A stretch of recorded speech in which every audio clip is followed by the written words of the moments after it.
கர்த்தருக்கு பிரியமான தேவ ஜனமே, ஆண்டவராகிய இயேசு கிறிஸ்துவின் நாமத்தினாலே உங்களை வாழ்த்துகிறேன். வார்த்தையின் வேலை என்ற இந்த நிகழ்ச்சிக்கு உங்களை நான் வரவேற்கிறேன். பிரியமானவர்களே, இன்று நம்மளுடைய தியானத்திற்கு மார்க்கின் சுவிசேஷம் 6ஆம் அதிகாரத்துக்கு நாம் திருப்பிக் கொள்வோம்.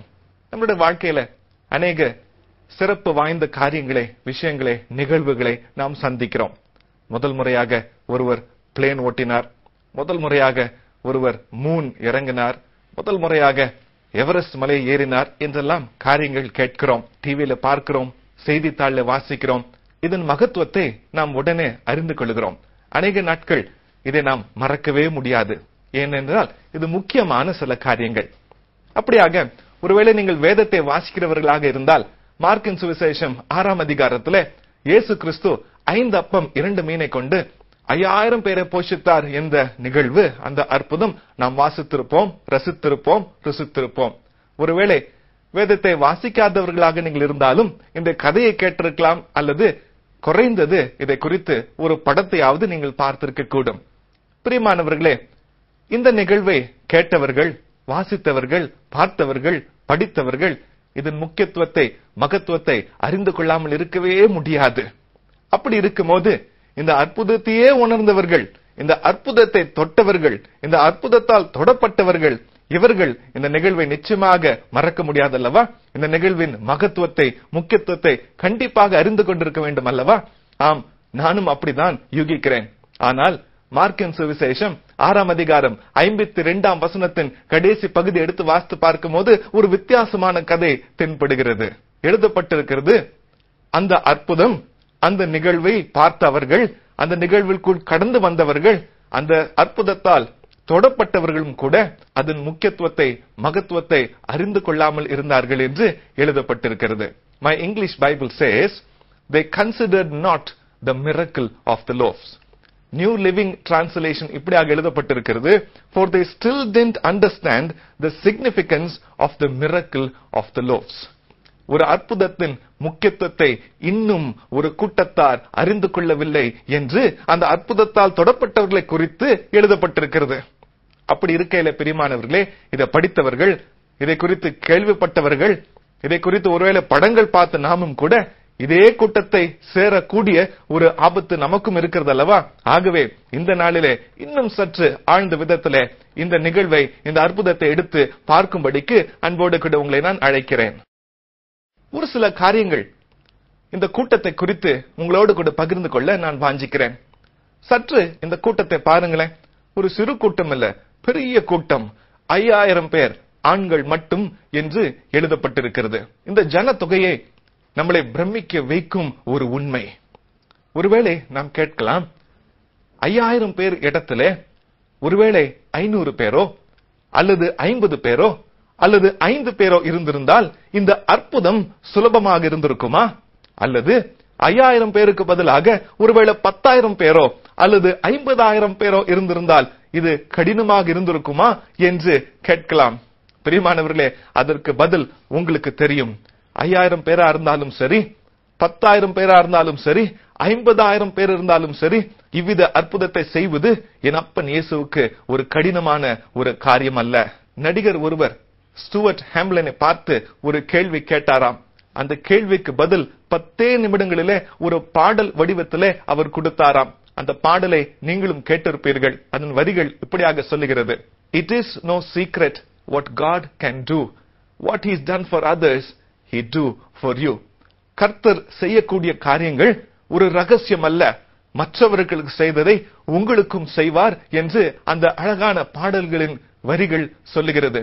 ஆம் பிரியமானவர்களே, 5000 பேருக்கு ஒரு நன்மையை செய்தார் என்றால், 5000 பேருக்கு ஒரு அற்புதத்தை செய்தார் என்றால், ஏன் 5001வதாக இந்த செய்தியை கேட்டுக்கொண்டிருக்க உங்களுக்கு அவர் ஏன் செய்ய மாட்டார்? ஒரு ரகசியத்தை உங்களுக்கு முன்பதாக நான் வைக்க விரும்புகிறேன். ஆண்டவருக்கு உங்களுடைய பிரச்சனையின் அளவு, தேவையின் எண்ணிக்கை அவருக்கு ஒரு பெரிய காரியமே அல்ல. ஒரு சில உதாரணங்களை கொடுக்கிறேன், கேளுங்கள். டாக்டர் சொல்றாரு, உங்களுக்கு ஜீவிக்க ஒரு சில மாதங்களே இருக்கிறது என்று டாக்டர் சொல்றாரு. Numbers have no bearing with God. ஒருவேளை நீங்க சொல்லலாம், 1 லட்சம் 2 லட்சம் பரவாயில்ல, பல லட்சங்கள் கடன் அடைந்து விட்டேனே, அநேக லட்சங்களாக கடன் நான் சுமந்து கொண்டு வருகிறேனே, எப்படி இதை அடைப்பேன்? சின்ன தொகைனா பரவாயில்ல.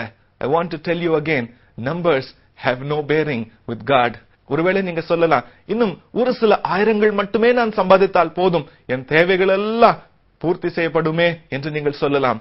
I tell you again, numbers have no bearing with God. ஒருவேளை இந்த செய்தியை கேட்டுக்கொண்டிருக்க நீங்கள் சொல்லலாம், இந்த வழக்குல எனக்கு இன்னும் 2 பேர் என் பக்கம் நின்னா போதும், நான் ஜெயிச்சு விடுவேனே.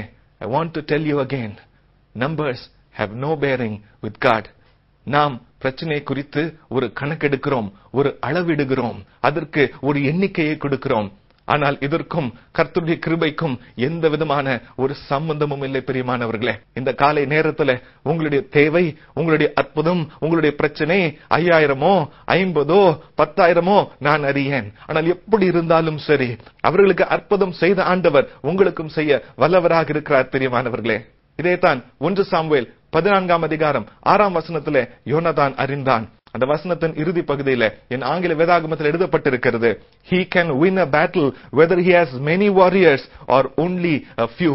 கொஞ்சம் பேர் இருந்தாலும் சரி, அதிகம் பேர் இருந்தாலும் சரி, கர்த்தரால் ஜெயம் கிடைப்பது நிச்சயம் என்று அவன் அறிந்தான். இதைத்தான் கிதியோனும் நியாயாதிபதிகளின் புஸ்தகம் 7ஆம் அதிகாரத்திலே அறிந்தான். பிரியமான தேவஜனமே, உங்களுடைய வாழ்க்கை அனுபவம் எப்படி கொஞ்சம் இருந்தாலும் சரி, அதிகமாக இருந்தாலும் சரி, கர்த்தருடைய கரத்துல நீங்கள் இருந்தால் அது போதுமானதாக தான் இருக்கும்.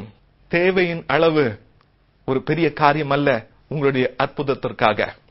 இரண்டாவதாக, அந்த கூட்டத்தை நீங்கள் சற்று திரும்பி பார்க்கும் போது அந்த கூட்டத்தின் ஒரு விசித்திர கலவையை நீங்கள் பார்க்க வேண்டும்.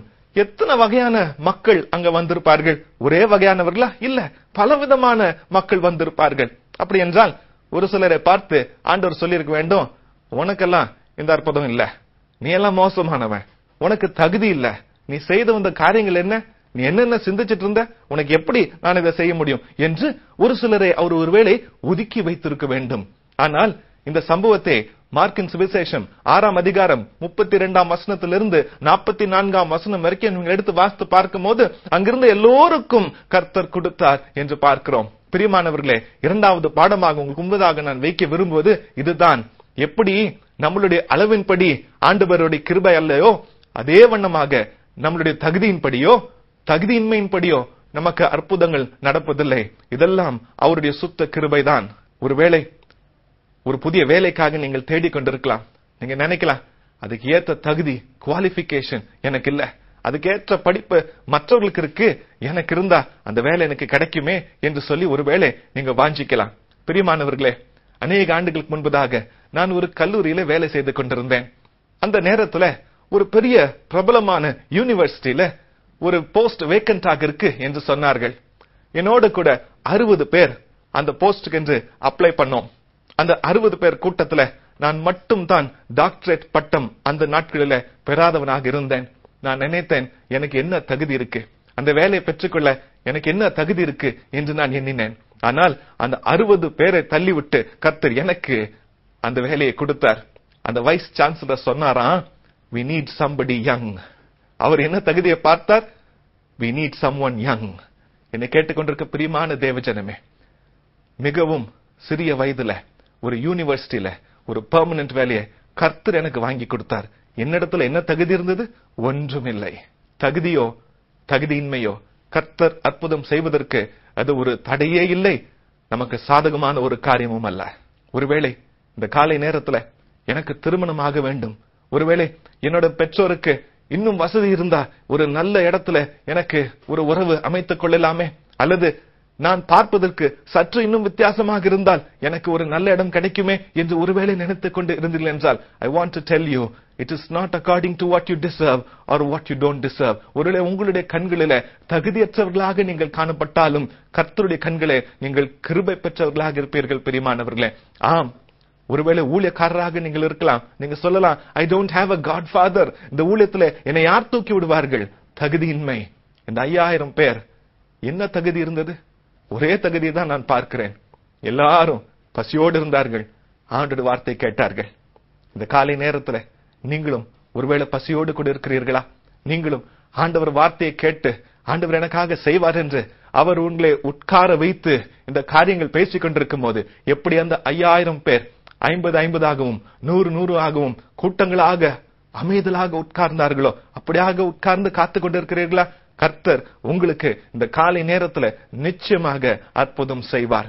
பிரியமானவர்களே, நாம் இப்போது ஜெபிக்க போகிறோம். விசுவாசத்தோடு கூட நீங்களும் என்னோடு கூட இசைந்து ஜெபியுங்கள். கர்த்தர் நமக்கு பெரிய காரியங்களை செய்வார். பரிசுத்தமும் இரக்கம் கிருபை நிறைந்த நல்ல இயேசு சுவாமி, இந்த அருமையான பகல் நேரத்துல நீர் 2000 ஆண்டுகளுக்கு முன்பதாக செய்த அற்புதத்தை நாங்கள் பார்த்து உம்மை ஆராதிக்க நீர் செய்தீரே, உமக்கு ஸ்தோத்திரம் ஸ்தோத்திரம் ஸ்தோத்திரம்.